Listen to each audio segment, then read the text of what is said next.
Hello साथियों, आप सभी का ब्रिलियंट क्लासेस के ऑनलाइन यूट्यूब प्लेटफॉर्म पर स्वागत में।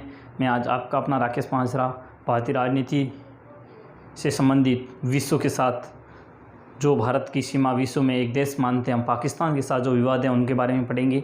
उससे पहले हम थोड़ा जान लेते हैं कि भारत की कितने देशों के साथ सीमाएँ लगती हैं। भारत देश की सीमाएँ कितने देशों के साथ लगती है? तो भारत देश की सीमाएँ लगती हैं 7 देशों के साथ। कितने देशों के साथ लगती है? 7 देश के साथ। कौन से?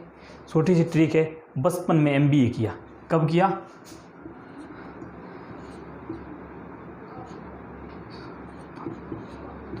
बचपन में क्या किया? MBA। बचपन में क्या किया हमने? MBA।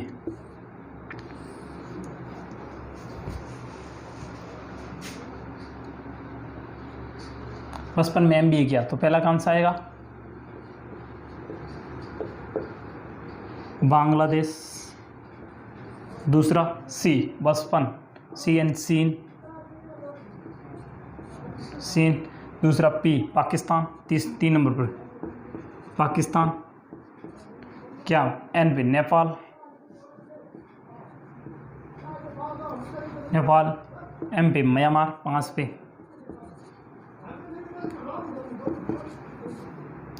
म्यांमार। सब पे कौन सा है? बी, बांग्लादेश।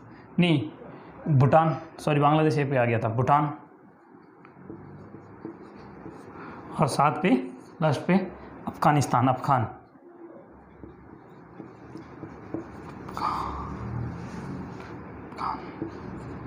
कितने देशों के साथ लगती है? 7 देशों के साथ। सीधी सी ट्रिक है, बचपन। क्या? बचपन। बी पे से बांग्लादेश, सी से चीन, एन बी से बांग्लादेश, सी से चीन, पी से पाकिस्तान, एन से नेपाल, एम से म्यांमार, बी से भूटान, ए से अफगानिस्तान। ये सीधी से आपको अच्छे से याद रह जाएगी आराम से। जैसे कि आप पूछा जाता है कितने किलोमीटर सीमा लगती है, तो पाकिस्तान से लगती है 4546 किलोमीटर समथिंग। हमें आपको याद रखना है 4100 किलोमीटर। कितनी? 4100 किलोमीटर किसके साथ लगती है? बांग्लादेश के साथ। किसकी सीमा लगती है? भारत की। किसकी? भारत की। कितनी? 4100 किलोमीटर। ठीक है। अगला चीन से कितनी लगती है? चीन से 3400 समथिंग है, तो कुल 3488 है, तो आपको याद रखनी है 3500 किलोमीटर। कितनी? 3500 समथिंग। कितनी? लगभग 3500 किलोमीटर किसके साथ लगती है? चीन के साथ लगती है।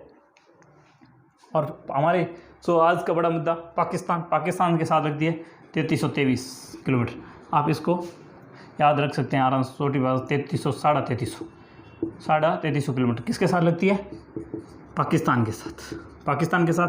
इनकी भी ये नॉर्मल है, बाकी मोस्ट है। अफगानिस्तान के साथ 80 किलोमीटर। कितने किलोमीटर? 80 किलोमीटर। सबसे कम किसके साथ? अफगानिस्तान के साथ। सबसे ज़्यादा बांग्लादेश के साथ। यह तो हमने भारत से लगने वाले 7 देशों की सीमाओं के बारे में पढ़ा। अब आज का हमारा टॉपिक है भारत पाकिस्तान को लेकर है। किसका टॉपिक है? भारत पाक। किन किन मुद्दों से लेकर इनके बीच बहस हो रही है, कौन सी लड़ाई हो रही है, क्या मुद्दे इनके बारे में हम जानेंगे। पहले हम इसकी साधारण जानकारी लेने के बाद समझेंगे कि भारत पाकिस्तान के बीच क्या मुद्दा है। पहले हम थोड़ा मानचित्र बनाएंगे कि अच्छे से आपको समझ आ सके। समथिंग ऐसा ही होता है मानचित्र।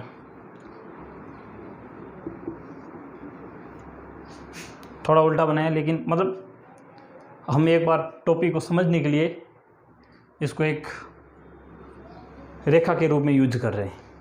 हमें माना है ये भारत का ऊपरी सिरा है, इसको लेके हम, ये पूरा भारत है, यहाँ से यहाँ पूरा पाकिस्तान है। कौन सा? पाकिस्तान है। यहाँ पे पाक। यहाँ पाकिस्तान से कितनी लगती थी? 3323 किलोमीटर। ये कितनी सीमा है? 3323। अब भारत और पाकिस्तान के मध्य कौन सी सीमा है? याद रखना, इसका नाम कई बार पूछा गया परीक्षा में, रेड क्लिफ रेखा। कौन सी रेखा है? रेड क्लिफ रेखा।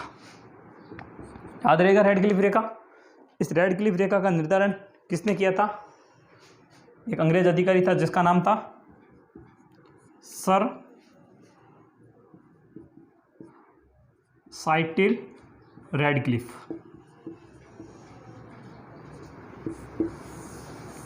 इस सीमा का निर्धारण कौन करता है? सर साइटिल रेडक्लिफ द्वारा इस सीमा का निर्धारण किया जाता है। रेडक्लिफ किन दो देशों के मध्य सीमा है? भारत पाकिस्तान के बीच। इस रेखा का निर्धारण कौन करता है? सर साइटिल रेडक्लिफ द्वारा इस सीमा का निर्धारण किया जाता है। अब एक क्वेश्चन पूछा जाता है हमें कि भारत के कितने राज्यों से पाकिस्तान की सीमा लगती है? तो राज्य कौन से? 3। यहाँ 3 राज्य याद रखना, गुजरात, राजस्थान और पंजाब। 3 राज्यों से लगती। ये मैं सोचता जम्मू कश्मीर से नहीं, जम्मू कश्मीर अब एक राज्य नहीं रहा है। जेके क्या है अभी? केंद्र शासित प्रदेश। तो याद रखना एक केंद्र शासित प्रदेश। कितने शासित प्रदेश? बात पूरी। रेड क्लिफ रेखा भारत पाकिस्तान के मध्य सीमा कितने किलोमीटर दूरी है? 3323 किलोमीटर। कितने राज्यों से लगती है? 3, पंजाब, राजस्थान, गुजरात से। और इस सीमा का निर्धारण किस अंग्रेज अधिकारी का नाम था? सर साइटिल रेडक्लिफ द्वारा इस सीमा का निर्धारण किया गया था। रेडक्लिफ रेखा देख ली। अब हम विवाद आते हैं। पहला विवाद कौन सा है? मानचित्र बनाया, हम इस विवाद को पढ़ेंगे। पीओके विवाद। पीओके विवाद पूरा नाम पाक अधिकृत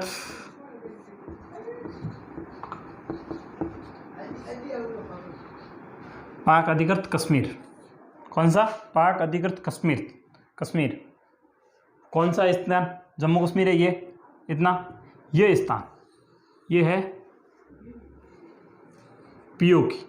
वैसे हम विश्व को दिखाने के लिए सिद्ध कर रहे हैं ये इतना इलाका है ना हमारे पास नहीं है, हमारा मानचित्र इतना है।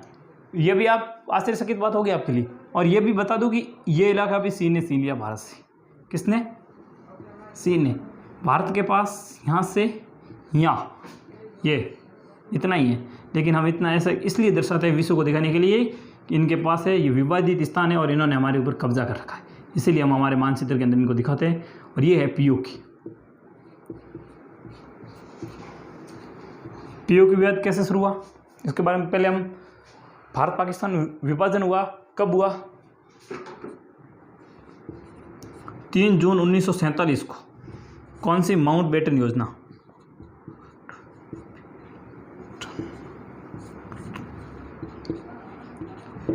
कौन सी योजना थी? माउंटबेटन योजना थी। इस योजना के तहत, जिस माउंटबेटन योजना अंग्रेज अधिकारी द्वारा की गई थी, उन्होंने ये बता दिया कि इस योजना के तहत 3 छूट दी गई सभी रियासतों को। जो भारत के अंदर रियासतें थी उनको कहा गया या तो आप भारत के साथ जाओ या पाकिस्तान के साथ जाओ या अपना स्वतंत्र रहो। क्या स्वतंत्र? 562 रियासतें भारत में आने के लिए होगी, बाकी कुछ पाकिस्तान इलाका पाकिस्तान के साथ अलग है। 3 ऐसी थी जो उन्होंने बोले कि हम स्वतंत्र रहेंगे, ना भारत में जाएंगे ना पाकिस्तान के अंदर जाएंगे। अब दादागिरी दिखाई कि हम तो किसी के साथ नहीं जाने। उसमें था एक number Hyderabad, 2 number Junagadh, 3 number कौन सा? जम्मू कश्मीर। जेके। कौन सा? जेके। अब हम पढ़ रहे हैं जेके को लेके। यहाँ उस समय जेके का राजा कौन था? राजा हरि सिंह।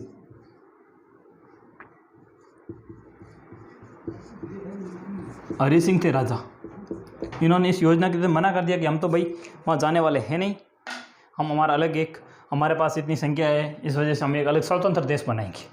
तो इन्होंने भाई अपना स्वतंत्रता, तो भारत अपनी संविधान सभा का निर्माण करने में व्यस्त था, पाकिस्तान अपनी संविधान सभा के निर्माण में व्यस्त था। भारत अपनी व्यस्त था, उसी वक्त पाकिस्तान क्या करता है?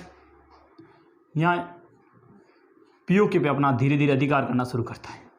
यहाँ पीओके के स्थान है गिलगिन,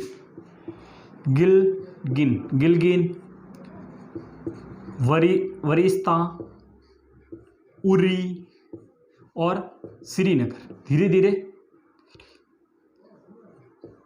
धीरे धीरे इन स्थानों पे इनका अधिकार कर लेता, धीरे धीरे इधर से आता है ऐसे, यहाँ तक श्रीनगर तक पहुँच गया था। कहाँ तक? श्रीनगर तक। तब यहाँ का राजा भाग के किसके पास आता है? भारत के पास आता है। किसके पास आता है? ये राजा किसके पास भागता है? राजा आता है भारत के पास आता है। उस समय नेहरू जी सरदार वल्लभ भाई पटेल के पास आता है, बोलता है कि पाकिस्तान हमारे ऊपर हमला कर दिया है, पाकिस्तान ने अधिकार कर लिया है, अब हमें पाकिस्तान के साथ नहीं रहना है, आप हमें सहायता दीजिए। पहले क्या था, हमें आपकी सहायता की ज़रूरत है, भारत के साथ विलय नहीं। तब नेहरू जी ने बोल दिया, भाई भारत सहायता तो करेगा, एक शर्त है हमारी, हम उन रियासतों को हम हमारा अधिकार जब जता पाएंगे जब हम हमारे एक विलय पत्र है, ये माउंटबेटन योजना के तहत आया था विलय पत्र, जो रियासत जिस देश में जाएगी उसके विलय पत्र पर हस्ताक्षर करेगी। तो नेहरू जी ने विलय पत्र दिया। किसको दिया? राजा हरि सिंह को दिया था कि आप विलय पत्र पर हस्ताक्षर कर दीजिएगा, आप विलय पत्र पर हस्ताक्षर करते हो तो हम आपके साथ आने के लिए राजी है, हम आपकी सहायता करेंगे और जम्मू कश्मीर को भारत के अंदर विलय कर देंगे। तो राजा हरि सिंह क्या करता है, यहाँ पे हस्ताक्षर कर देता है। हस्ताक्षर करता है तो भारतीय सेना जाती है, इनकी सहायता करती है, इनको धीरे धीरे दूर निकालती है। उरी है, श्रीनगर, ये तो भारत कब्जे कर वापस इस पर भारत अधिकार तो कर लेता है, लेकिन फिर भी उरी तक आ जाता है। लेकिन ये ऊपर वाला क्षेत्र जो पीओके अभी है, जिसमें गिलगित है, वरिष्ठा, ऐसे एक दो डिस्ट्रिक्ट और है, उन पे तो पाकिस्तान का कब्जे रहता है। भारत चला जाता है WSO के पास। कब कहाँ जाता है? WSO को WSO के पास जाता है, जो विश्व बैंक के रूप में कहा जाता है, जो दो देशों के मध्य लड़ाई, विश्व में शांति स्थापित करने का काम कौन करता है? WSO के पास जाता है। भारत कहता है कि भाई इन्होंने जम्मू कश्मीर राजा हरि सिंह ने हमारे विलय पत्र पे हस्ताक्षर किया है और ये स्थान हमारा है और पाकिस्तान छोड़ नहीं रहा है। तब पाकिस्तान की ओर से दावा किया जाता है WSO में कि यह स्थान इनका नहीं है, हमारा है, और राजा हरि सिंह ने भारत के दबाव में आकर हस्ताक्षर किया है। वहाँ की जनता मुस्लिम है सारी, और ये हकीकत है कि यहाँ की जनता मुस्लिम है, तो आप वहाँ जाके मतदान करिए, लेकिन ये स्थान हमारा है। उस समय WSO ने उसे विवादित घोषित कर दिया। कौन सा? विवादित। तो आज भी 1947 से लेकर 2021 तक ये विवादित है। भारत और पाकिस्तान के मध्य एक विवाद बना हुआ है। हमारा पहला विवाद पूरा। दूसरा हम सियाचिन हिमनद विवाद पढ़ेंगे अभी।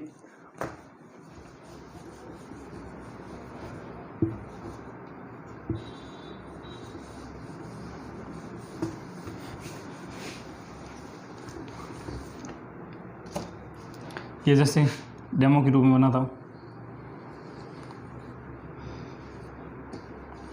ये भारत, ये आपको पता है कौन सा है? पीओके। कौन सा? पीओके। विवाद नंबर कौन सा? 2।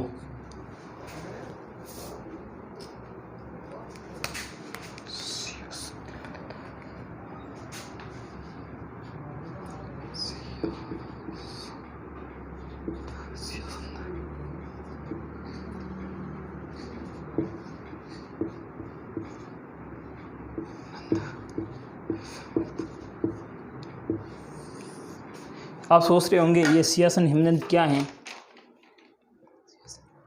सियाचिन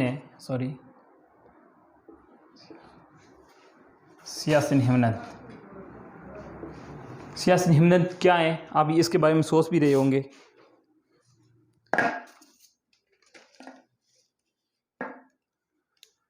ये छोटी सी बात है। यहाँ सियाचिन हिमनद कहाँ पड़ता है? यहाँ पड़ता है। कहाँ पे? यहाँ भारत के मानचित्र में। यहाँ पाकिस्तान के पास इसका हिस्सा है 1/3, भारत के पास है इसका 2/3 हिस्सा।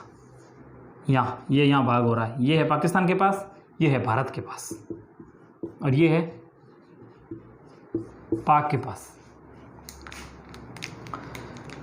यहाँ की ये विशेषता बता दो, ये -50 डिग्री तापमान रहता है। तापमान यहाँ भारतीय सैनिक जो सहायता वहाँ जो कि भारत सीमा की रक्षा करते हैं ना, यदि उनका कोई हाथ या पैर अपनी वर्दी वहाँ जो सुरक्षा कवच से बाहर आ जाता है ना, तो उस समय वो उनके खून में रक्त जम जाता है। उसी समय उस नस होती है ना, उस नस को काटना पड़ता है। ऐसे वहाँ उसी वक्त उनकी मौत हो जाती है। -50 डिग्री हर वक्त बर्फ जमा रहता है। वहाँ अपने सीमा पे सैनिक तैनात होते हैं।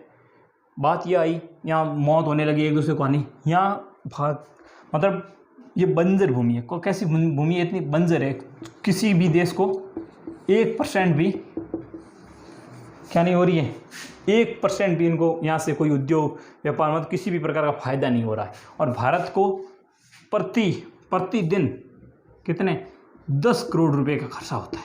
कितना? इस सियाचिन हिमनद पर भारत सरकार को प्रतिदिन 10 करोड़ रुपए का खर्चा हो रहा है।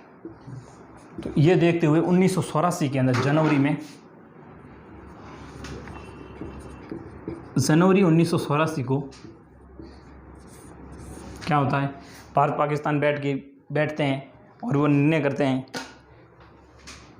कि हम दोनों देश अपने अपने सैनिक को वहाँ से पीछे हटा लेते हैं और यहाँ बंजर है, किसी को कुछ हो नहीं रहा है, किसी के सैनिक खर्चा नहीं होगा, न कोई इसी पे हमला करेगा, इसको विवादित है और इसको उसी जगह छोड़ देते हैं, न किसी के न इधर आएगा कोई न उधर आएगा, तो ये छोड़ दें। भारत अपनी सारे सैनिकों को जनवरी में 1984 को क्या है नीचे बुला देता कि आप नीचे आ जाए। सैनिक सारे नीचे आ रखे होते हैं।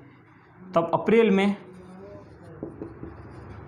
1984 के अंदर सैनिक जाते हैं वहाँ देख रेख के लिए सैनिकों को भेजा जाता है, कर्नल भेजता है। तो वहाँ जाके पता चलता है अधिकारियों द्वारा जांच करने पर कि पाकिस्तान ने पूरा इस सियाचिन हिमनद पर कब्जा कर लिया है। तो वापस भारतीय सैनिक हमला करता है, ऑपरेशन चलाती है, एक ऑपरेशन मेघदूत।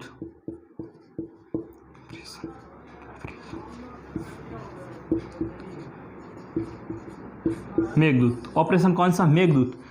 ऑपरेशन मेघदूत के तहत भारत वापस अपने हिस्से कितने 2/3 को वापस प्राप्त करता है और पाकिस्तान को वहाँ से निकालता है।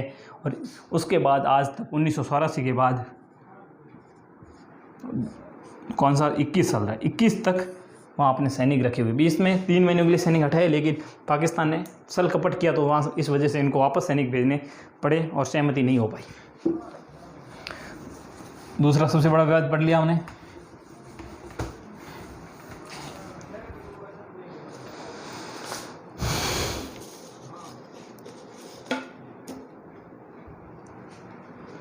अब है तीसरा सिंधु जल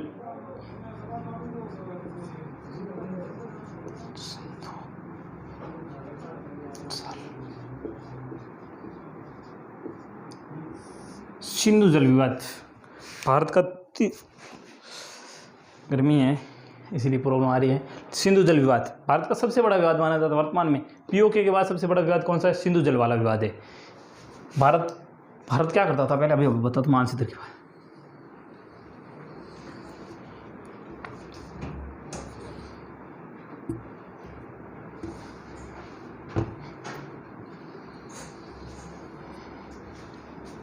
यहाँ से भारत की निकलती है, सिंधु नदी निकलती है, ऐसे पाकिस्तान के अंदर आती है। कौन सी?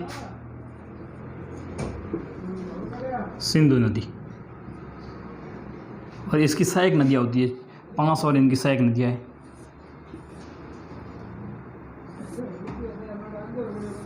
तो सब एक जो नदी होती है वो भारत के अंदर ही रहती है, वापस इस नदी के अंदर मिल जाती है। ये कौन सी नदी है? रानी नदी। रानी है, ये व्यास है, व्यास। इस प्रकार 6 नदियों का पानी कहाँ जाता है? भारत से पाकिस्तान के अंदर जाता है। ये है झेलम, सिंधु, रानी, व्यास। ये इस प्रकार कितनी सिंधु की कितनी सहायक नदियाँ है? 5। कितनी? 5 सहायक नदियाँ है जिनका पानी कहाँ जा रहा है? पाकिस्तान के अंदर जा रहा है। भारत ने क्या किया? यहाँ से पानी जा रहा था, जब बरसात का मौसम आया, नहीं गर्मियों की बात, गर्मियों के मौसम में भारत को पानी की ज़रूरत थी, तो यहाँ लगा दिया बांध। भाई नहीं देंगे पाकिस्तान पानी, तुमने फुल किया दादागिरी, अब हम भी नहीं चलने देंगे, बिना पानी तुम भी कुछ करके दिखा दो। भारत ने बंद की, पाकिस्तान इससे परेशान। बरसात का मौसम आया, पता है कि वहाँ जब पानी ऑलरेडी नदियों का रोका और बाढ़ें और वर्षा के मौसम में और ज़्यादा पानी आएगा तो बांध भर जाएंगे और भारत में ये समस्या उत्पन्न होगी। इसके लिए बरसात का मौसम आता है तो भारत क्या करता है? इन बांध को हटा देता है। भाई अब जाने दो पानी पाक विसारे के प्रॉब्लम आ गई। गर्मियों में पानी की कमी, वर्षा के मौसम में पानी ज़्यादा बाढ़ आ जाती, तो पाकिस्तान इससे परेशान था। पाकिस्तान चला जाता है विश्व बैंक के पास। किसके पास? विश्व बैंक के पास। कहता है कि भाई 1960 में जाता है विश्व बैंक के पास कि भारत, ये हमारी शिकायत है, भारत हमारे साथ ऐसा हर बार करता रहता है।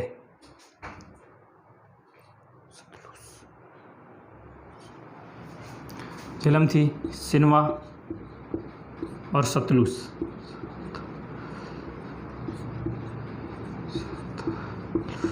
ये है भारत की 500 नदियाँ, झेलम, सिनवा, सिंधु, सतलुज, रानी और व्यास। ये थी 5 सहायक नदी और सिंधु के साथ विश्व बैंक के पास जाता है। विश्व बैंक रेमांड एक अधिकारी को भेजता है कि भाई भारत में जाओ, ये हकीकत क्या हो रहा है, भारत और पाकिस्तान के इस विवाद को निपटाया है। ये अधिकारी आता है, इन चीज़ों को देखता है और भारत के साथ सहमति करता है, भाई आप ऐसा नहीं करना चाहिए, इनके साथ, पाकिस्तान के साथ थोड़ी तो दया बरस लो। तो भारत के साथ सहमति होती है। भारत को क्या सूचना देता है कि आपको कौन सी याद रखना, झेलम, सिनवा और सिंधु, इन 3 नदियों का 80% पानी पाक को देना है हर सीजन।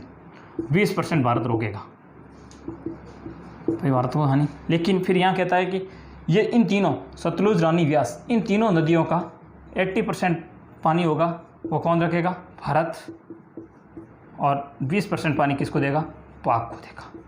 इस प्रकार भारत के साथ 1960 में जिल और ये सिंधु जल समझौता होता है। कौन सा, सिंधु जल समझौता 1960 में होता है। भारत के पीएम थे उस समय नेहरू जी, और भारत से आए थे और पाकिस्तान से आए थे सर अयूब खान। और इस प्रकार ऐसे छोटे मोटे अभी भी बहुत सारे विवाद चल रहे हैं। 3 मुख्य थे। पहला पीओके देख लिया, सियाचिन हिमनद वाला देख लिया, सियाचिन हिमनद वाला याद रहेगा 1984 1 जनवरी से शुरू हुआ। और वापस ये सिंधु जल समझौता वाला 1960 में। उससे पहले कौन सी रेखा थी, भारत पाकिस्तान के मध्य कौन सी रेखा है, रेड क्लिफ रेखा। कौन सी साथियों, रेड क्लिफ। कौन सी, रेड क्लिफ। इसका निर्धारण सर साइटिल रेड क्लिफ द्वारा किया गया था 1947 में। कब किया गया, 1947 विभाजन के समय किया गया। पूछा जाए कब गया, 1947। कौन सी रेखा, रेड क्लिफ रेखा। भारत पाकिस्तान कितनी सीमा, 3323 किलोमीटर। कितनी, 3323 किलोमीटर। कौन से राज्य, गुजरात, राजस्थान, पंजाब, 3 राज्य। केंद्र शासित प्रदेश जेके। कौन सा, जेके, इनकी सीमा पे लगता है। इस प्रकार आज का हमारा टॉपिक पूरा हुआ साथियों। आपको अच्छा लगा हो तो लाइक, शेयर, कमेंट जरूर करेगा। कल मैं बहुत अच्छे मुद्दे नियमित क्लास लेके आएंगे। और कल हम पढ़ेंगे भारत और चीन के बीच।